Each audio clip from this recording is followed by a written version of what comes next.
Magandang gabi bayang karerista. Andito po ang inyong lingkod, si Misteryosong Karerista, magbibigay ng giya para sa araw ng Biyernes, September 29, 2023. Dito po sa Metro Manila Turf Club sa Batangas, kung saan po ay meron tayong 7 karerang paglalabanan. Kaya tignan na po natin ang ating giya tips para sa araw na to. Kaya umpisahan ko na po. Race number 1 bayang karerista, umpisa ng ating WTA covers races 1 to 7. Meron po tayong 5 kalhok na maglalaban. Para sa akin po ay 2 horse fights lang po ito sa pagitan ni Heavyweight at Flywheel. Parehas po silang naglaban last run kung saan nanalo po nun si Perfect Delight. Pero isa't isa na lang po ako dito.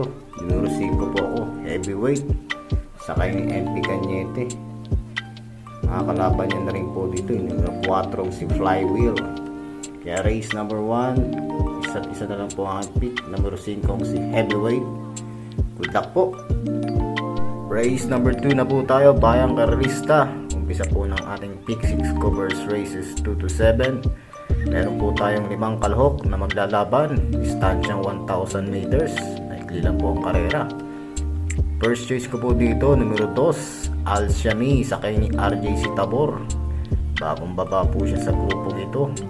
Sa tingin ko po sinubukan na po ito nakaraan. At sana ngayon ay ilaban at manalo na po siya. Medyo deado pa po siya dito.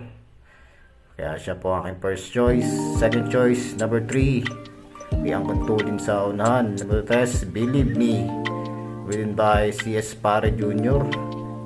Maganda na rin po ang pinakita nito last run kung saan nakalaban po niya si Manang Biday. Sa pangatlo po siya.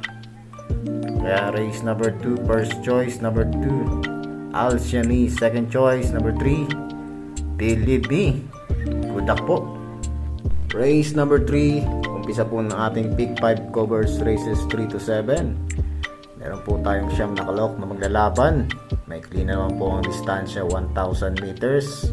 Kaya napapabor na naman po sa mga debanderang kabayo. First choice ko po yung matulin po sa unahan. Number 3, Burning the Tracks. Sakay na naman po ulit ni RJC Tabor. May magandang tinakbo po ito last run kung saan segundo po siya kay You Never Know. Inabot lang po siya nun. Kaya tingin ko po medyo nakakalabang siya sa karerang ito. Second choice ko po dito yung numero 5, Hook the Hustler, sakay ni Apprentice JT Pabilik. Ito po bagong baba sa grupong ito. Mababa na po talaga siya sa laban dito. Kaya pag kinalaw po matik po pwedeng manalo. Matulin din po itong kabayong ito. At kung may long shot po tayo dito, sama natin numero 9, Chef Cat, sakay ni Kelvin Abobo. Hindi po iniiwan ni Abobo. Sa tingin ko po kailangan niya ipanalo ito bago niya iwan siguro ito. Good luck po bayang karerista. Race number 4, pick 4 covers races 4 to 7. Meron po tayong 6 na kalok na maglalaban sa karerang ito.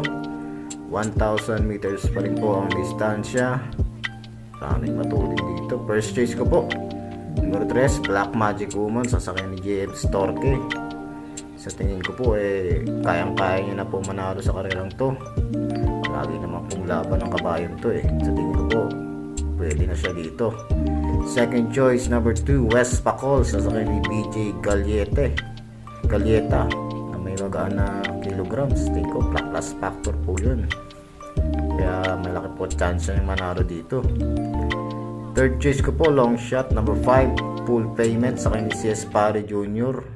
Change rider po ito, baka mag-umento na po ito. Kaya race number 4, first choice, Black Magic Woman. Second choice, West Pacol. Third choice, long shot, pangsama. Numero 5, Full Payment. Good luck po. Race number 5 na po tayo, bayang karerista. Meron po tayong 9 na runners na maglalaban sa karerang to. Ganun pa rin po ang distansya, 1,000 meters. First choice number 5, Rock Away, sakay ni JB Hernandez. Pinalit na po sa kanya renta. Kabisado niya po itong kabayong to. Kaya tingin ko po pwedeng isolo. Numero 5, Rock Away. Kung may protection po kayo, sama niyo po numero 1, Del Monte, sasakay ni J.A. Guse. Pwede po itong iuna, pwede rin i-remate. Sa tingin ko po ilalapit agad to ni Alvin. Kaya race number 5, first choice. Number 5, Rock Away, second choice. Number 1, Del Monte. Good luck po. Race number 6, penultimate race para sa araw ng Biyernes, September 29, 2023. Meron po tayong siyam na maglalaban. Ganun pa rin po ang distansya, 1,000 meters. First choice, number 1, Unique sa kanyang MR Elios. Maganda pong huling panalo nito. Tingin ko po bagay na bagay sa kanyang distansyang 1,000 meters. Kaya siya ang first choice. Second choice, number 2, Maximum Speed sa kanyang Rico C. Suson. Maganda rin po ang distansya para sa kanya. Pwedeng maunat, pwedeng isunod. Kaya medyo diyato pa po siya dito, pangsama po. At third choice, number 4, Buhayang Bato, sasakyan ni JC De La Cruz.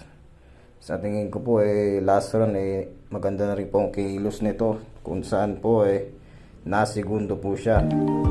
Kaya race number 6, first choice number 1, Unique, second choice Maximum Speed, at third choice number 4, Buhayang Bato. Good luck po. Race number 7, last race para sa araw na to. Meron po tayong 10 kalahok na maglalaban.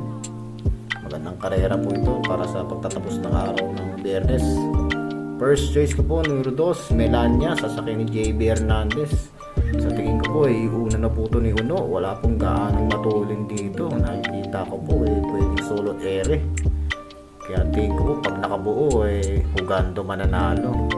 Second choice ko po, numero 1, Sundance sa ni John Alvin Guse. Pag kinapitan niya po itong si Melania, tingin ko po kahit pagrekta na po at mag 1-on-1 sila kayang-kaya ni Sundance itong si Melania. Kaya sa tingin ko po 2 horse fight para sa araw ng Biyernes, race 7 as race between Melania at Sundance.